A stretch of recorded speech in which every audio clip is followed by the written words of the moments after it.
마태복음 26장입니다. 마태복음 26장 31절에서 56절 말씀인데요. 이 시간 41절까지 한 절씩 교도하시겠습니다. 31절. 그때 예수께서 제자들에게 이르시되 오늘 밤에 너희가 다 나를 버리리라 기록된 바 내가 목자를 치리니 양의 떼가 흩어지리라 하였느니라. 그러나 내가 살아난 후에 너희보다 먼저 갈릴리로 가리라. 베드로가 대답하여 이르되 모두 주를 버릴지라도 나는 결코 버리지 않겠나이다. 예수께서 이르시되 내가 진실로 내게 이르노니 오늘 밤 닭 울기 전에 내가 3번 나를 부인하리라. 베드로가 이르되 내가 주와 함께 죽을지언정 주를 부인하지 않겠나이다 하고 모든 제자도 그와 같이 말하니라. 이에 예수께서 제자들과 함께 겟세마네라 하는 곳에 이르러 제자들에게 이르되 내가 저기 가서 기도할 동안에 너희는 여기 앉아 있으라 하시고 베드로와 세베대의 2 아들을 데리고 가실새 고민하고 슬퍼하사 이에 말씀하시되 내 마음이 매우 고민하여 죽게 되었으니 너희는 여기 머물러 나와 함께 깨어 있으라 하시고 조금 나아가사 얼굴을 땅에 대시고 엎드려 기도하여 이르시되 내 아버지여 만일 할만하시거든 이 잔을 내게서 지나가게 하옵소서. 그러나 나의 원대로 마시옵고 아버지의 원대로 하옵소서 하시고 제자들에게 오사 그 자는 것을 보시고 베드로에게 말씀하시되 너희가 나와 함께 1시간도 이렇게 깨어 있을 수 없더냐. 같이요. 시험에 들지 않게 깨어 기도하라. 마음에는 원이로되 육신이 약하도다 하시고. 아멘. 오늘 말씀의 제목은 39절에 있는 것처럼 그러나 나의 원대로 마시옵고 아버지의 원대로 하옵소서라는 그 말씀을 기억하면서 오늘 말씀 나누기를 원합니다. 십자가는 하나님의 사랑, 하나님의 뜻이 온전하게 나타난 것이 십자가죠. 예수님은 십자가를 통해서 저와 여러분들을 구원하고자 하는 그런 구원의 계획이 있다는 것을 아시고 십자가를 기꺼이 지셨던 것을 보게 됩니다. 오늘 말씀을 통하여 예수님이 십자가를 기꺼이 지셨던 것은 십자가를 사랑했기 때문이죠. 오늘 말씀을 통하여 우리도 십자가를 사랑하는 가운데 예수님처럼 기꺼이 우리의 십자가를 지고 주님을 따라가는 저와 여러분들이 되었으면 합니다. 오늘 본문은 크게 3부분으로 나눕니다. 31절부터 35절까지는 예수님이 제자들에게 다 나를 버릴 것이다. 그리고 베드로에게 3번 나를 부인할 것이다. 그리고 36절 46절까지는 겟세마네에서 3번씩 간절히 기도하시는 주님의 모습이 있고요. 47절에서부터 56절까지는 가룟 유다에 의해서 팔리지만 예수님이 자발적으로 자원해서 십자가를 지시고자 순종하시는 이 사건이 3번째 단락 가운데 있습니다. 우리가 한 사건 한 사건 보면서 주님이 오늘 우리들에게 말씀하시는 음성 듣기 원합니다. 첫 번째 사건은 31절 35절에 있는 사건입니다. 예수님은 제자들에게 다 나를 버릴 것이고 베드로에게 3번 나를 부인하리라고 말씀하십니다. 31절 32절에 보면 우리 같이 한 번 더 읽겠습니다. 그때 예수께서 제자들에게 이르시되 오늘 밤에 너희가 다 나를 버리리라 기록된 바 내가 목자를 치리니 양의 떼가 흩어지리라 하였느니라. 그러나 내가 살아난 후에 너희보다 먼저 갈릴리로 가리라. 여러분 최후의 만찬을 하시면서 우리 주님께서는 너희 중에 한 사람이 나를 팔리라 했어요. 얼마나 끔찍한 얘기입니까? 근데 지금은 너희가 다 나를 버리겠다는 거예요. 다 나를 버리겠다. 제자들의 입장에서 볼 때는 굉장히 충격적인 그런 말씀이 아닐 수 없습니다. 우리 주님이 왜 이런 얘기할까요? 제자들을 책망하고자 한 말이 아니에요.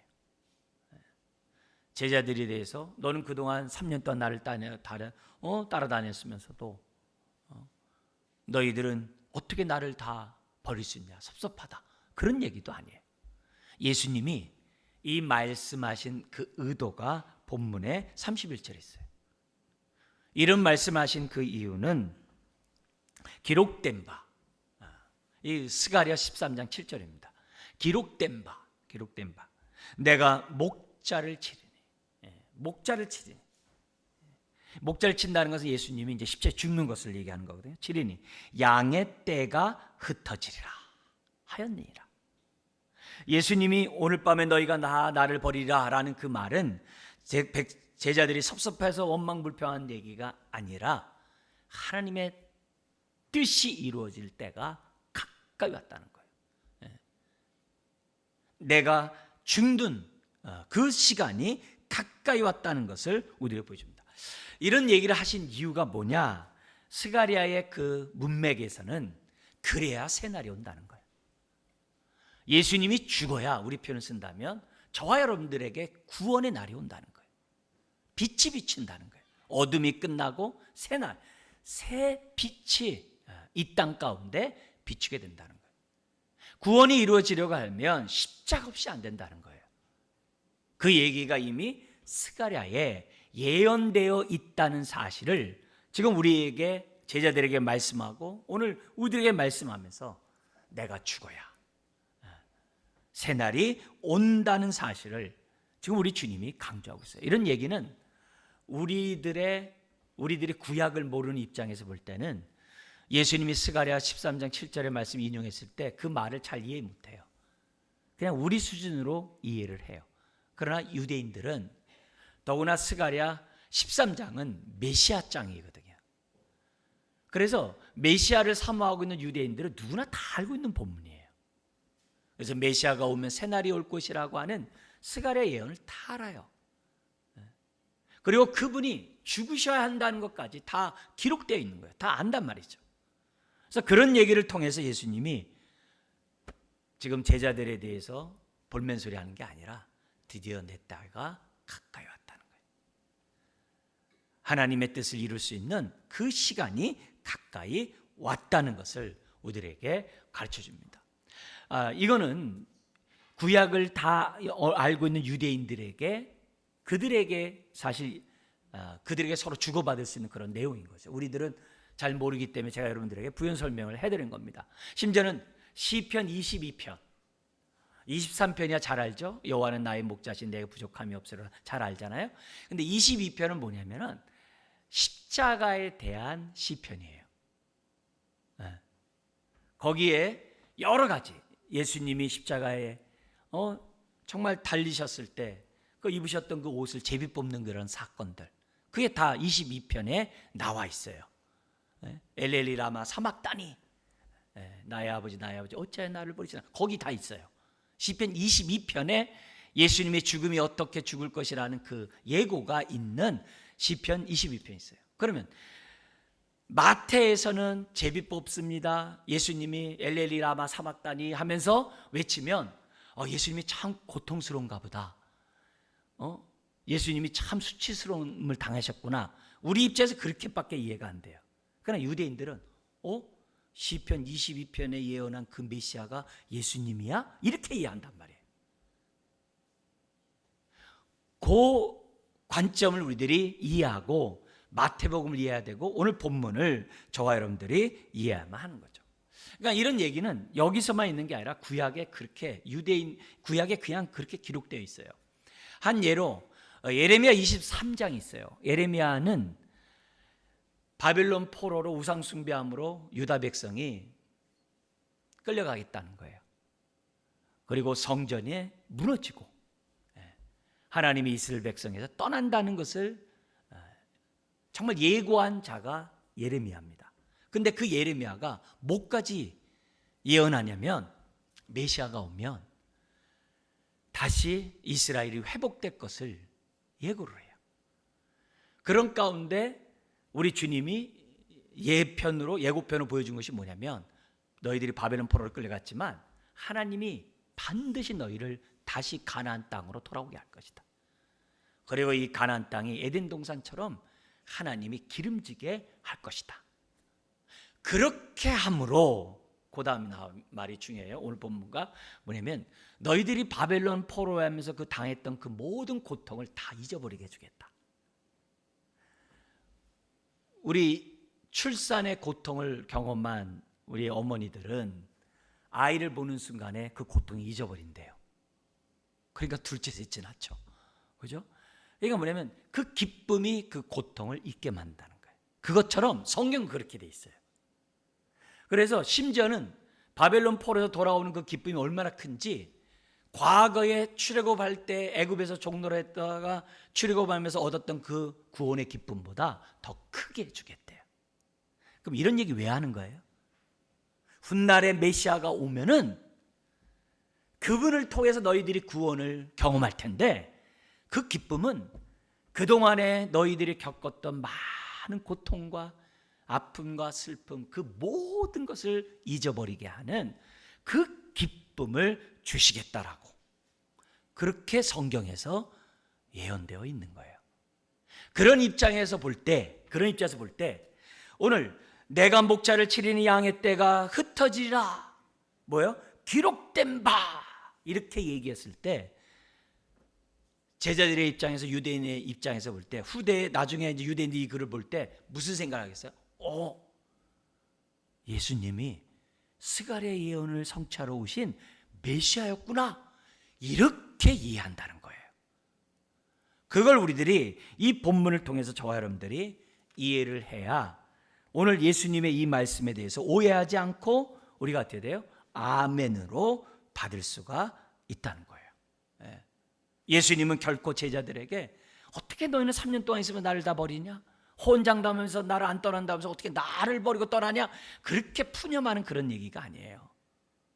드디어 때가 왔다.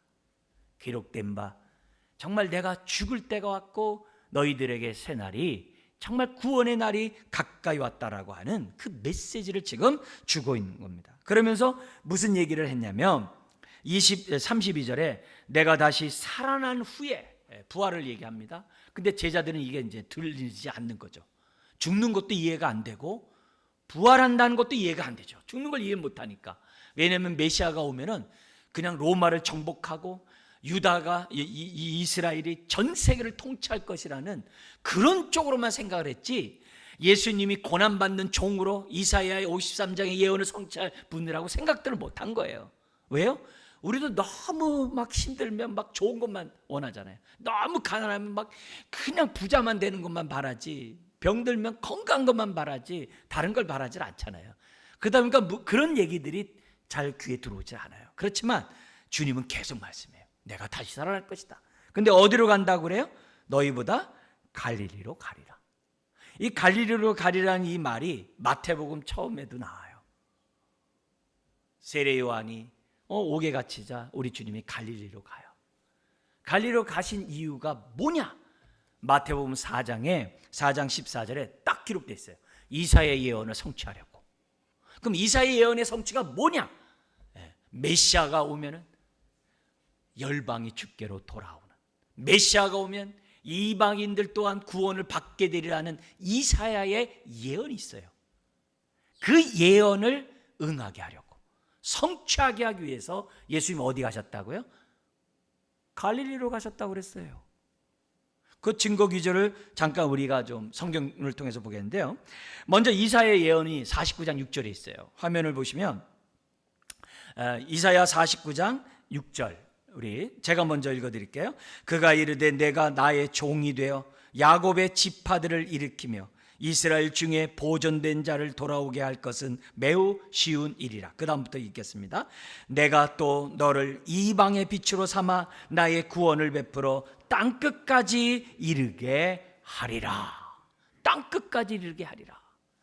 그래서 예수님이 회개하라 천국이 가까이 왔다라는 그 메시지를 어디서부터 하냐면 갈릴리에서부터 하거든. 근데 왜 그러냐? 마태복음 14장 이하에 나오는데, 거기 14절에 나오는데 뭐라고 되어 있냐면 14절 15절에 보면은 이렇게 되어 있어요. 마태복음 4장 14절인데요. 이는 선지자 이사야를 통하여 하신 말씀을 이루려 하심이라 일렀으되. 그러면서 뭐라 하냐면 스불론 땅과 납달리 땅과 요단강 저편 해변 길과 이방의 갈릴리요, 딱 돼 있어요. 갈릴리에 대해서 뭐라 그래요? 이방의 갈릴리요, 딱 그래요. 이미 세속화돼 버린 거죠. 근데 그 갈릴리 그쪽 지역에 다 뭐예요? 이방인들이 너무 많이 들어와서 지금 막 거의 이방인화 된 거예요. 거기서부터 어떻게 돼요? 하나님의 메시지가 선포된다는 거예요. 근데 그 이방의 갈릴리에 있는 그런 그쪽에 있는 사람들의 영적인 상태가 뭐냐? 마태복음 4장 16절에 뭐라고 되어 있냐면 흑암에 앉은 백성이 큰 빛을 보았고, 예수님을 통해서 큰 빛을 봤고, 사망의 땅과 그늘에 앉은 자들에게 빛이 비추었도다 하였느니라. 예수님이 나타나심으로 흑암에 있는 사람들이 빛을 봤다라고 기록되어 있어요. 그러면서 뭐냐면 이때부터 예수께서 비로소 전파하여 이르시되, 한번 같이 읽어볼까요? 회개하라, 천국이 가까이 왔느니라 하시더라. 지금 그 말씀을 뭐요? 다시 우리 주님 뭐요? 부활한 다음에 갈릴리에서부터 시작하겠다. 뭘요? 선교를 시작하겠다는 거예요. 그래서 마태복음 제일 끝에 마지막 주님의 유언이 기록되어 있는데 뭐예요? 이 땅에서 마지막 말씀이 뭐예요? 모든 족속으로 제자를 삼으라는 거예요. 땅 끝까지는 내 증인이 되라는 거예요. 그래서 구원의 빛이 이방인에까지 비추게 할 것을 우리 주님이 지금 어떻게 돼요? 성경 말씀을 응하시는 가운데 말씀하고 있다는 거예요. 그래서 우리는 마태복음을 이미 앞에서부터 봤기 때문에 마지막에 갈릴리로 가리라는 그 말에서 우리 주님은 구원의 빛을 이방까지 비추고자 하는 그런 뜻을 갖고 있구나라는 그런 마음을 본문을 통해 알 수가 있다는 거죠. 자, 이런 얘기를 하니까 제자들의 귀에는 새날이 왔다는 게 들리지가 않아요. 왜냐? 제자들은 아직 예수님을 잘 몰라요. 3년 따라다녔어도. 그리고 제자들은요, 아직 어둠 아래 있었어요. 아직 그들에게 성령이 들어가질 않았어요. 부활하시고 승천하시고 성령이 그들에게 들어와야 눈이 밝아지고 예수님의 그 십자가의 사건을 온전히 깨달을 수 있는데 아직 깨닫지 못해요. 그러니까 스가랴의 예언, 늘 성취할 때가 왔구나 하면서 좋아해야 되는데 다 나를 버리라는 그 말만 들리는 거예요. 그러니까 베드로가 나섭니다. 저 결코 버리지 않을 거예요. 그러니까 우리 주님이 오히려 이렇게 얘기합니다. 너가 닭 울기 전에 내가 3번 나를 부인하리라. 그러니까 베드로의 입장에서는 기겁하는 거죠. 그러니까 베드로가 옆에 제자들도 있으니까 항상 경쟁심 속에서 막 그런 게 나타내려고 했잖아요. 그러니까 35절에 그래요. 내가 주와 함께 죽을지언정 주를 부인하지 않겠나이다 라고 큰 소리 치는 거예요. 그리고 다른 제자들도 똑같이 말합니다. 주님을 버리다니요 무슨 말입니까? 하는 식으로 합니다. 이게 뭐예요? 우리가 결과를 알기 때문에 베드로나 제자들은요 자기 자신에 대해서 너무 몰라요. 그리고 호언장담을 합니다. 맹세까지 합니다. 자기를 몰라요. 여러분, 저나 여러분들이나 지난날의 삶을, 신앙생활의 모습을 우리가 돌이켜보면 우리도 내 자신을 잘 몰라요. 근데 내 자신을 가장 잘 알 때가 언제냐? 십자가 앞에 나아가 십자가에 나타난 하나님의 은혜와 사랑을 깨달아갈 때 나를 알아요. 나를 알아요. 베드로를 비롯한 제자들은 아직 자기를 몰라요. 왜? 어둠 안에 있으니까. 십자가의 그 빛이 아직 그들에게 들어오지 않으니까. 믿을 수가 없으니까. 자기를 몰라요. 근데 십자가의 빛 앞에 나가면 내 마음이 아주 더러운 걸 보여요. 내 안에 정과 욕심이 많은 게 보여요. 내가 굉장히 연약하고 굉장히 이기적인 것들이 다 보여요. 심지어는요 내 영혼의 상태까지 보여요. 우리가 이런 40의 신앙훈련을 하면서 십자가를 묵상할수록 더욱더 십자가의 빛이 우리 안에 들어와요. 그러면 숨겼던 죄악들이 눈에 보인다 그래요. 시편 19편에 감추었던 죄악들, 남이 모르게 나 혼자 음미하면서 그 죄의 낙슬, 그 잠시 죄악의 낙슬 즐기기 위해서 주님을 부인했던 내 모습들이 다 보이는 거예요. 십자가는 우리의 생각과 우리의 마음을 다 해부하여요. 우리의 혼과 우리의 육과 뼈와 골수를 다 찔러 쪼개기까지 한다. 그게 십자가의 능력이에요. 제자들은 너무 몰라요. 십자가 앞에 설 때 오라 나는 공고한 자로다. 누가 나를 사망의 몸에서 해방하랴. 그게 고백이 나오지. 십자가 앞에 서지 않으면 다 잘났다고 그러거든요. 다 세상의 많은 것으로 자기를 다 이렇게 가면을 씌워놨기 때문에 자기 자신을 제대로 보지 못합니다. 오늘 우리 주님이 제자들에게 네가 나를 다구기 전에 3번 부인하는 이 말은 우리와 달리 유대인들에게는요 충격적인 얘기입니다. 우리나라에도 3세번이라는 말이 있는데 유대인들에게서 이 3번은 어떤 일에 대한 결정, 확정에 대한 표시가 3번입니다. 3이라는 숫자예요. 그래서 구약에서는 이런 모습들을 갖다 보여주는 게 뭐냐면은 예를 들면은 나 저 사람과 살고 싶지 않아요. 말 3번 하면요 그냥 이혼해요. 그렇게 돼 있어요. 그 법이 그렇게 돼 있어요. 심지어는 뭐냐면 소가 사람을 받았는데요. 1번, 2번 받을 때는 봐줘요. 3번 받으면 죽여요. 우리나라는 맹견이 사람 부르면 그 즉시 죽이지만 율법은 3번 죽이라고 돼 있어요.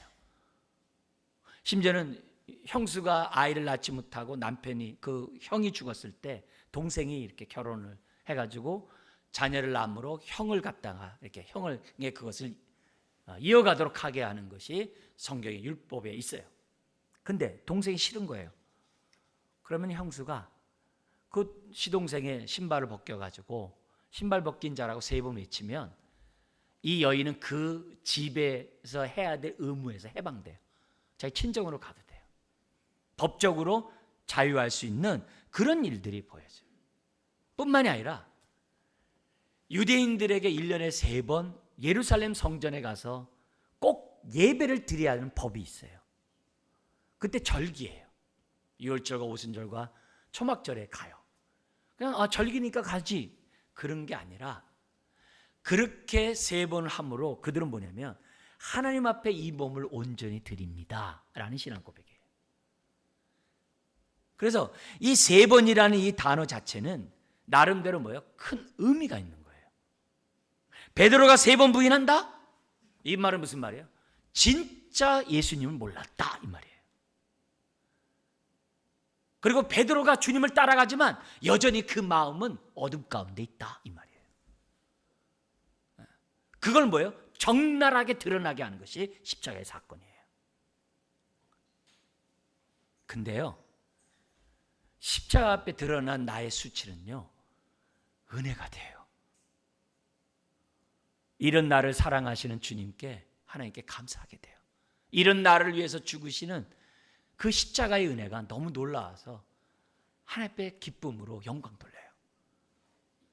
내 자신이 적나라하게 나타나지 않는 그 상황에서는 은혜를 안다고 말할 수 없어요. 근데요, 요 3번이라는 얘기를 우리 주님이 3번 부인한 것을 이미 말씀하셨잖아요. 그걸 베드로가 부인했잖아요. 근데 부활하신 주님이 갈릴리에서 제자들을 만났어요. 그때도 밤새도록 고기 잡았죠. 한 마리를 못 잡아요. 근데 무태에 오니까 주님이 숯불에 떡을 구워가지고 기다리고 있어요. 그 제자들을 책망하지 않아요. 허기진 제자들에게 먹여요. 먹인 다음에 너희들은 왜 이렇게 내가 죽고 3일 만에 부활한다는 얘기를 그렇게 해서도 안 믿냐? 이렇게 책망하지 않아요. 오히려 그 가운데 가장 절망 가운데 있는 가장 자기 자신을 가장 적나라하게 깨달았던 베드로에게 우리 주님이 질문해요. 베드로야, 내가 이 사람들보다 나를 더 사랑하냐? 네, 그렇습니까? 그렇게 안 하잖아요. 내가 사랑하는 줄 주께서 아시나이다. 근데 몇 번 물어봐요? 3번 물어봐요. 3번 묻는다는 개념을 우리가 생각해보면 뭐 어떤 얘기가 돼요? 우리 주님이 베드로에게 베드로에게 지금 뭐예요? 배려하는 그 마음을 우리가 엿볼 수 있어야 되는 거예요. 무슨 배려냐? 베드로에게 3번 예수님을 사랑한다라는 고백을 할 수 있는 기회를 준 거예요. 베드로는 3번 다 주님 사랑한다라고 고백을 함으로 초대교회에서 베드로의 위상을 다시 어떻게 돼요? 탕자가 돌아왔을 때 그 아버지가 손가락지와 옷과 신발을 입히며 잔치를 베푸셨던 것처럼 베드로의 위상을 다 세워주는 거예요. 뭐예요? 십자가 앞에서 자기 죄를 깨달은 사람은 하나님이 기뻐하세요. 하나님이 그 사람을 다 원상회복시켜 주세요. 원상회복시켜 주세요. 그것을 우리 주님의 3번 부인한 베드로에게 3번 질문한 걸 통해서도 우리가 볼 수 있어야 돼요. 여러분, 주님이 나에게 묻습니다. 너 나 사랑하니? 3번 부를 때 우린 주님 사랑한다라고 다 대답할 수 있어야 돼요. 또 우리 주님은 다 대답할 때까지 묻는 거예요. 물어요. 사실 여기서 닭이 울기 전에 내가 3번 부인하다 이 말도 베드로를 책망하게 산 말이 아니에요. 아까 우리 너희가 다 나를 버리라는 것도 무슨 얘기예요? 말씀을 응하기 위함이라고 했잖아요. 새 시대가 도래했다는 날이 가까웠다는 얘기라고 했잖아요. 똑같아요. 닭이 울기 전에, 닭이 운다는 얘기는 새날이 왔다는 얘기거든요. 새날이 왔다는 거거든요. 내가 죽어야 새날이 온다는 얘기와 같이 가는 거예요. 같이 가는 겁니다. 유대인들에게 있어서의 닭은 우리나라하고 좀 비슷하게 새날이 왔다는 표시예요. 그래서 유대인들이 성전 제사를 드릴 때 맨 먼저 닭이 울 때 제사 준비를 해가지고 제사를 드려요. 그걸 갖다가 상번제, 매일 드린다고 해가지고 상번제라고 해요. 늘 번제라고도 성경에 되어 있어요. 번제를 드려요. 근데 번제를 드리면서 하는 그 기도문이 뭐냐면은 닭에 대한 얘기가 나와요. 그 기도문에 보면은 닭에게 밝음과 어둠을 구분할 수 있는 지혜를 주신 우리 주 하나님, 우주의 왕이시여 찬양을 받으소서 하면서 번제를 드려요. 그래서 유대인들에게서 닭은 새 시대의 징조예요. 그러니까 예수님이 계속 죽고 부활 얘기 계속 하셨잖아요. 이 얘기는 새 시대가 눈앞에 도래할 건데 어둠에 속해 있는 너는 나를 3번 부인할 거야. 무슨 얘기예요? 책망이 아니라 깨어있으라고 하는 주님의 메시지라는 것을 우리는 첫 번째 사건에서 우리가 들어야 돼요. 그러니까 이 첫 번째 사건을 통해서 우리가 무엇보다도 알아야 될 것은 나를 알아야 돼. 나를 알아야 돼. 지금 엉뚱하게 답변하고 엉뚱한 것에 초점을 맞출 수 있는 베드로의 모습이 나와 다를 바가 없다는 거예요. 우리도 이렇게 되면 다 도망가고요. 다 3번 부인하는 자들이 될 수밖에 없는 나를 첫 번째 사건을 통해서 우리들이 정말 깨달아야 돼요. 두 번째 사건이 있어요. 두 번째 사건이 36절 46절 겟세마네에서 3번 간절히 기도. 여기도 3번이라 나오는 것은 유대인들에게 있어서 굉장히 중요한 거예요. 예수님의 입장에서 3번 나의 원대로 마옵시고 아버지의 원대로 하옵소서라는 얘기는 뭐예요? 십자가를 반드시 지겠다라고 하는 결단이죠. 네, 그런 모습이겠죠. 자, 근데 이 사건에서는 깨어 기도하는 주님과 깨어 기도하지 못하는 제자들의 모습이 대조가 됩니다. 겟세마네라는 뜻이 뭐냐면 발로 기름을 짜는 곳이 겟세마네라는 뜻이에요.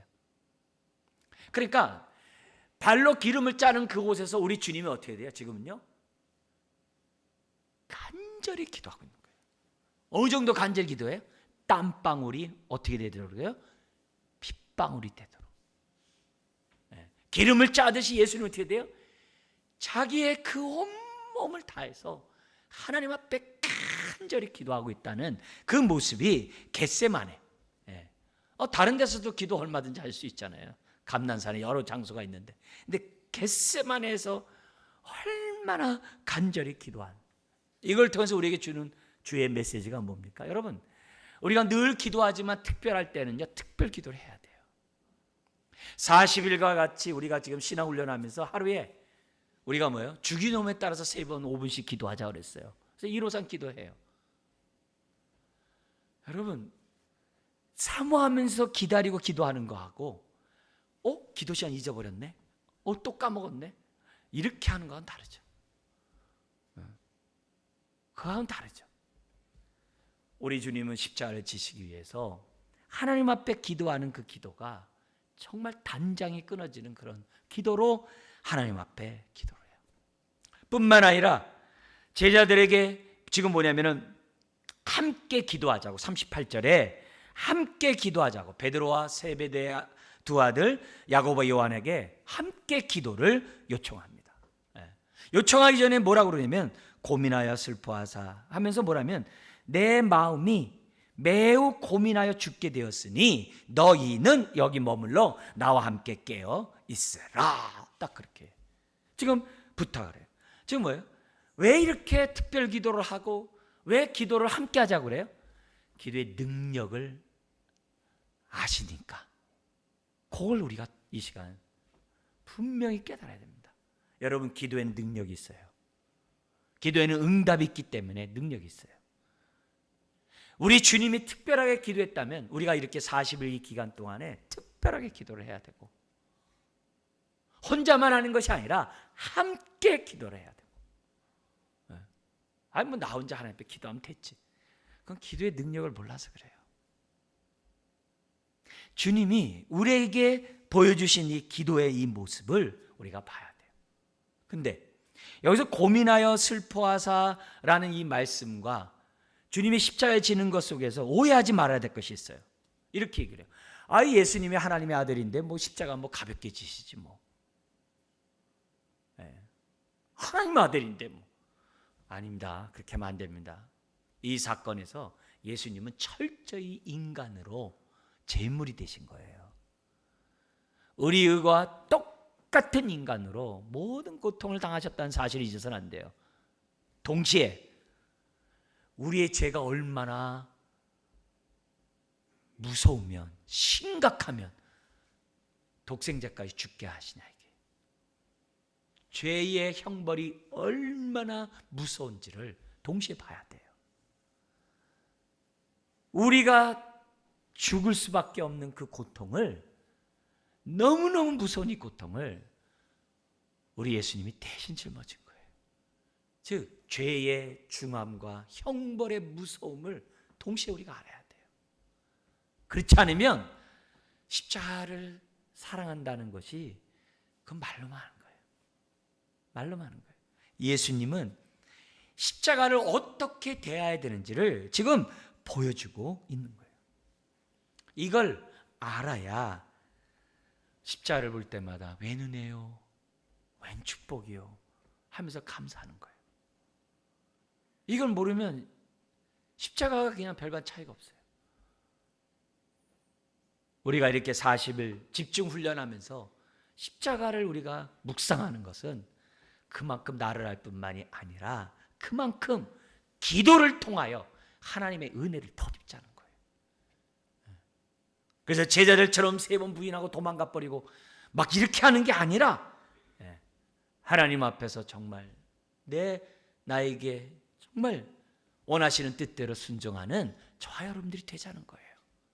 그래야 고난주간이 고난주간 닿고 부활절이 닿을 수 있는 거죠. 자, 그런데 이거와 함께 고민하여 슬퍼하사라는 이 단어에서 우리가 또 예수님의 생각할 때 오해하면 안 돼요. 뭐냐면 예수님도 십자가 지기 싫으셨나 보다. 예수님도 십자가 지는 게 무서웠나 보다. 안 지고 싶었나 보다. 그러니까 이 잔을 내게서 옮기시옵소서 이렇게 얘기했지. 그런 식으로 예수님을 폄하하면 안 돼요. 여기서 고민하여 슬퍼하사라는 그 단어를 죽기 싫어서 이렇게 얘기했다라고 생각하면 그동안에 어떻게 돼요? 죽기 위해서 태어나고 그렇게 말씀하셨던 이게 다 거짓이 되잖아요. 인간이라며요. 그렇게 따지지 말고 뭐냐면 여기서 고민하여 죽게 됐다는 이 말 속에서 우리가 근본적인 걸 가야 돼요. 뭐냐면 창세전부터 우리 예수님은 아버지와 늘 함께 하셨어요. 한순간도 하나님과 우리 하나님 아버지와 하나가 되지 않은 때가 없었어요. 그런데 딱 한 번, 예수님의 삶 속에 딱 한 번 하나님과 단절될 때가 있었어요. 그때가 언제예요? 저와 여러분의 죄 때문에 십자가에 죽을 때, 그때 단절돼요. 거기서 나의 하나님 어찌하여 나를 버리시나이까라고 우리 주님이 외치셨던 거예요. 그러면 하나님과 단절된 게 뭐 어때서요? 여러분, 그만큼 하나님과 사랑과 친밀한 관계 가운데 이렇게 있었는데 그게 깨졌다고 생각해 보세요. 우리 연인들도 잠깐 만났다고 헤어지는 거 그게 싫어가지고 막 이러고 난리 치는데 우리 영원하신 우리 주님께서 오죽하겠어요. 그래서 이걸 우리가 이해하려면 성경에서부터 모세오경서부터 있었던 그 말씀들을 쭉 이해를 해야 되는데 그 가운데 하나가 마태복음 27장 45절에 보면은 주님이 십자가에 죽으셨을 때, 십자가에 달려 죽으셨을 때 대낮에 제6시서부터 제9시까지 우리나라 시간으로 말하면은 12시서부터 3시까지 플러스 6하면 우리나라 시간이거든요. 그 가장 뜨거울 때 깜깜했다 그랬어요. 깜깜했다는 그 말은 우리는 그냥 깜깜한가 보다 이렇게 얘기할 수 있어요. 생각할 수 있어요. 근데 유대인들은요, 깜깜했다는 얘기는 하나님으로부터 버림받았다는 뜻이에요. 다른 말로 우리 성경편 쓴다면 하나님이 얼굴을 가리셨다는 뜻이에요. 민수기 6장에서 하나님이 대제사장을 통해서 매번 축도할 때마다, 백성을 축도할 때마다 무슨 축도하라고 그래요? 나의 얼굴은 항상 내 백성에 향하고 있고 나는 내 백성에게 은혜 베풀기를 원하고 나는 내 백성에게 평강 주기를 원하노라 라고 축도하라고 그랬어요. 뭐예요? 항상 하나님은 자기 백성에게 얼굴을 향하여 지금 뭐예요? 비추고 계시다는 거예요. 야고보서 1장에서는요 그림자가 없다고 그랬어요. 왜? 등을 돌리시지 않아요. 우리가 등을 돌리지 하나님 등을 돌린 적 없어요. 내가 범죄하는 그 순간에서도 우리를 향해서 얼굴을 비추고 계세요. 근데 여기에 나타난 이 사건은 뭐냐면 어둠이 왔다는 얘기는 하나님의 얼굴을 가렸다는 의미와 똑같은 거예요. 왜요? 저주 때문에. 저주의 심판을 저와 여러분들이 받아야 될 죄를 받으셨기 때문에. 그래서 우리 주님이 거기서 뭐예요?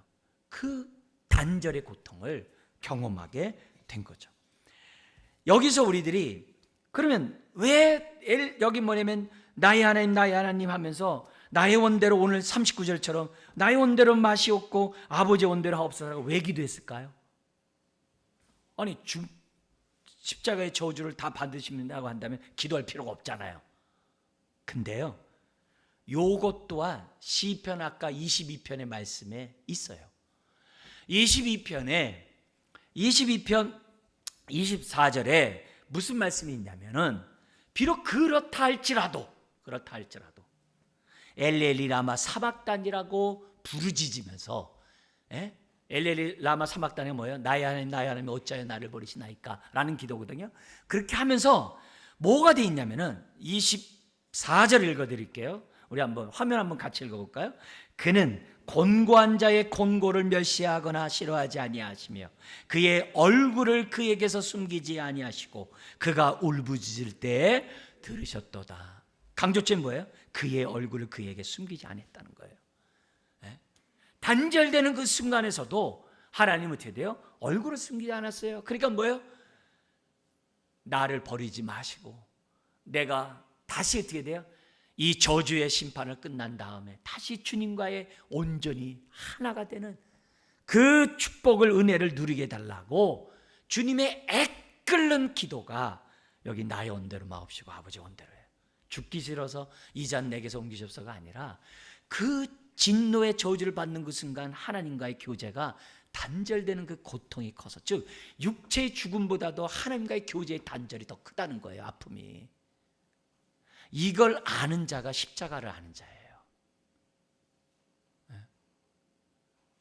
주님과의 이런 친밀한 관계가 깨지는 것이 죽는 것보다 더하다는 그 고통을 느끼는 자가 십자가를 아는 자의 모습이라는 것을 잊어서는 안 돼요.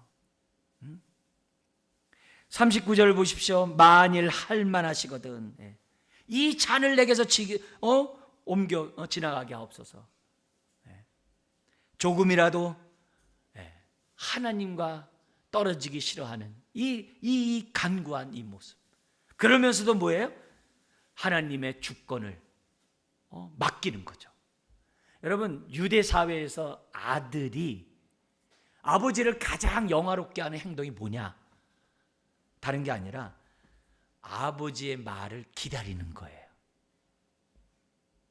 아버지 앞서서 말을 하거나 아버지 앞서 행동하고 막 결정하고 그런 게 아니라 아버지의 입에서 나오는 그 말을 기다리는 그 태도가 아버지를 가장 영화롭게 하는 것이 유대 사회예요. 예수님에서 그걸 지금 보여주고 있는 거예요. 우리가 기도할 때 조심해야 될 것이 뭐예요? 내가 다 결정해놓고 들어주세요. 안 들어주면 나 사랑하지 않는 줄 알 거예요. 이렇게 하면 안 돼요.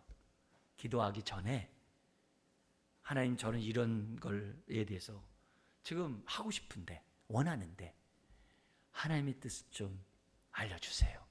그게 아버지를 영화롭게 하는 성도의 자세예요. 기도하기 전에 기다리는 그 기도가 우리에게는 필요한 거예요. 그걸 우리 주님이 하나님의 주권을 믿는다고 한다면 그렇게 하는 거죠. 그래서 이 하나님의 이렇게 주권을 구하는 그 시간이 아버지만 명예로운 시간이 아니라 여기 뭐예요? 아들에게도 영광스러운 시간이 되는 거예요. 그게 기도의 하나님과의 그러한 하나됨의 모습이에요. 그러니 우리가 하나님의 자녀가 된 하나님의 특권 가운데 하나가 기도잖아요. 기도해야 돼요. 이 잔이 내게서 지나가게 하옵소서. 주님과의 그렇게 함께 있고 싶어하는 이 모습이 우리 성경을 통해서 우리들은 아셔야만 한다는 거죠. 그래서 우리 주님이 결국 이 고민하여 슬픔 가운데 있다는 것은 다른 게 아니라 하나님이 얼굴을 돌리시고 홀로 있게 되는 이 저주의 그러한 시간이, 십자가는 기꺼이 지겠지만 단절되는 이 고통이 너무 크다는 것을 보여주고 있다는 거죠. 그러나 40절 이하에 보면 제자들은 한순간도 깨어있지 못해요. 그러니까 뭐예요? 도망가고 부인하는 거죠. 결국 함께 기도하자는 건 뭐예요? 그래야 너희들이 시험에 들지 않고 시험을 이길 수 있다는 주님의 가르침이었어요. 그러나 자버리는 바람에 도망가는 거죠. 자, 그러면서 44절에서부터 46절에 제자들에게 오니까 다 좌요. 그러니까 뭐냐면 제자들에게 한 말씀 합니다. 45절 46절 우리 같이 한번 읽어볼까요? 이에 제자들에게 오사 이르시되 이제는 자고 쉬라. 보라, 때가 가까이 왔으니 인자가 죄인의 손에 팔리리나.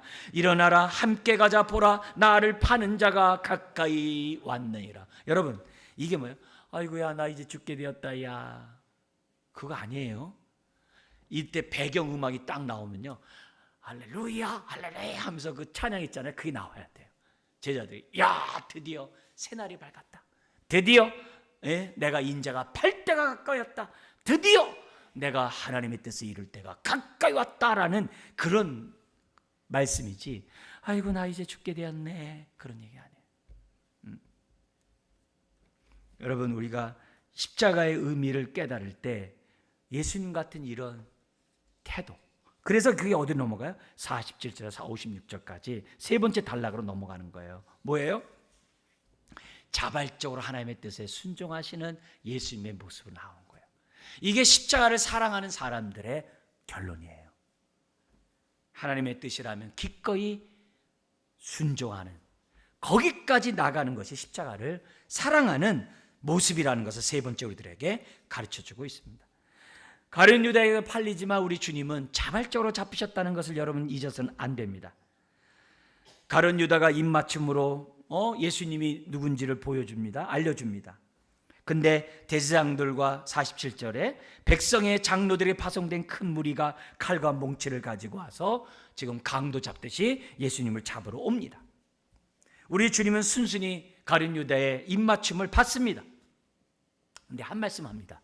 뭐라고 한 말씀해요? 50절에 우리 한번 같이 읽어볼까요? 예수께서 이르시되 친구여 내가 무엇을 하려고 왔는지 행하라 하신대 이에 그들이 나와 예수께 손을 대어 잡는지라. 다 아시는 거죠? 근데 우리는 친구여라는 말에 좀 주목해야 돼요. 유대인들 사회에서 더구나 예수님과 가룟 유다의 사회에서 이 친구는요 특별한 단어입니다. 그 당시 유대 사회는요 크게 세 부류로 나눠요. 한 부류는 율법과 연관해서 하나님의 말씀에 아무 상관없이 사는 일반적인 사람들, 흔히 죄인 그룹이에요. 그 죄인 그룹에 누가 들어가면요 목동, 세리, 관원, 뭐냐면 어부 이런 사람들이 거기에 들어가요. 죄인 그룹에 들어가요. 근데 예수님이 꼭 죄인들과 함께 하죠. 그때 죄인과 함께 한다는 그 말은 율법과 상관없이 사는 사람과 함께 한다는 그런 표현이에요. 공식 호칭도 있어요. 이건 복잡하기 때문에 말씀 안 드리고 어쨌든 그렇게 밑에 있어요. 두 번째 그룹이 있어요. 일반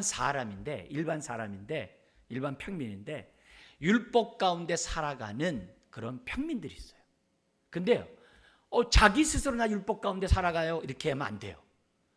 그 계층이 이제 나아만 계층이라는 계층인데 이 사람은 그냥 3명의 증인이 있어야 돼요. 어떤 증인이냐? 내가 30일 동안 이 사람을 주목해 봤는데 정말 율법대로 살고 있습니다. 11조도 하고요. 뿐만 아니라 이 사람은 아까 죄인들과 아예 교제도 안 해요. 심지어는 죄인들과 거래도 안 해요. 이렇게 얘기를 하는 거예요. 전혀 상관하지 않는다. 근데 예수님은 어떻게 돼요? 죄인과 함께 어떻게 돼요? 먹고 마셨잖아요. 이게 유대 사회에서는 이해가 안 되는 거예요. 유대에서는 이해가 안 되는 거예요. 그러니까 그런 증거를 세 사람일 때 받을 때 나아만이라는 직책을 받아요. 저 사람 좀 신앙생활 하는 사람이야. 근데 저 위에 있는 사람이 있어요. 그 위에 있는 사람의 호칭이 뭐냐면 친구여라는 단어예요. 우리말로 바꿔서 친구여라는 단어예요. 그러니까 이 세 번째 이제 히브리 말은 하베르라는 단어인데 친구라는 단어. 이 사람들은 뭐냐면 아까 세 사람의 증인뿐만이 아니라 율법의 교사 밑에서 일거수일투족 그 말씀에 가르침 받고 그대로 살아가는 것을 사람들에게 보여줘야 돼요. 유다가 누구였어요? 예수님과 3년 동안 랍비로부터 배워가지고 예수님이 배워가지고 3년 동안 배웠던 사람이에요. 무슨 말이에요? 아무리 하나님 말씀 배워도 성령이 임하지 않으면 소용없다는 거예요. 하나님의 뜻을 깨닫지 않으면 가룟 유다와 같이 별반 다를 바가 없다는 거예요. 굉장히 무슨 얘기예요. 근데 한 주님의 제자 중에 한 명이 대제사장의 종의 귀를 베요. 여기 대제사장의 종은 우리가 아는 하인 이런 머슴이 아니에요. 이거는 뭐냐면 여호수아가 모세의 종인 것처럼 엘리사가 엘리야의 종인 것처럼 대제사장의 종이에요. 이 종은 뭐냐면 정식 직책이 있어요. 일종의 부사령관이에요. 부대제사장이에요. 그래서 성전의 모든 행정 업무를 다 해요. 심지어 뭐냐면 성전의 경비까지 다 책임져요. 그리고 많은 제사장들을 갖다 관리를 해요. 정식 직함이 있어요. 세간이라는 직책이 정식 있는 사람이에요. 그러니까 대제사장을 대표로 해가지고 온 거죠. 이자가. 근데 그걸 한 거예요. 자, 근데 유대인들에게 있어서 제사장이 귀를 갖다가 상처를 입었다. 이 얘기는 뭐예요? 흠이 있어서 제사장직을 못해요. 근데 자기를 잡으러 온 그 말고의 귀를 예수님이 다시 고쳐주셨어요. 뭐예요? 예수님이 오신 목적이 흠없이 하나님 앞에 서게 하는 게 예수님 목적이잖아요. 원수까지 고쳐주심으로 하나님 앞에 서게 하신 분이 예수님이에요. 그러니까 남다른 긍휼을 베푸시는 주님의 모습이 마지막 순간까지 있고요. 나중에 우편 강도에게까지 구원을 베풀잖아요. 왜요? 그런 자들을 구원하러 오셨기 때문에 그렇다는 거죠. 그러면서 제자들에게 말합니다. 52절 이하에 내 칼을 도로 칼집에 꽂으라. 칼을 가지는 자는 다 칼로 망하리라. 그러면서 하신 말씀이 뭐냐? 나 12군단이나 더 되는 천군 천사를 데려올 수 있어. 여기 군단은 6,000명이에요. 그러니까 72,000명을 데려올 나는 권세가 있는 자야. 그렇다고 한다면 54절 같이 한번 읽겠습니다. 내가 만일 그렇게 하면 이런 일이 있으리라 한 성경이 어떻게 이루어지겠느냐 하시더라. 즉 십자가를 통해 인류를 구원하고자 했던 하나님의 그 뜻이 어떻게 이루어지냐 이게.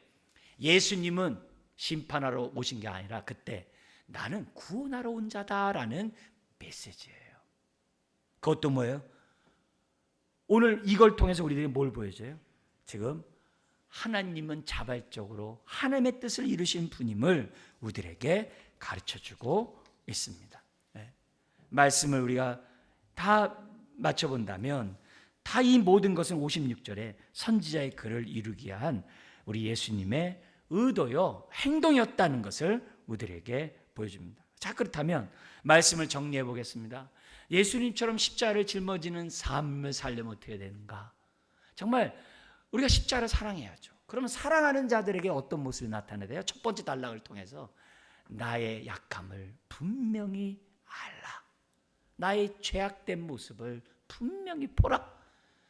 그게 십자가를 사랑하는 사람의 특징이에요. 두 번째는 그런 모습에서 머물지 말고 예수님처럼 기도함으로 십자가의 은혜와 능력을 덧입자 이게요.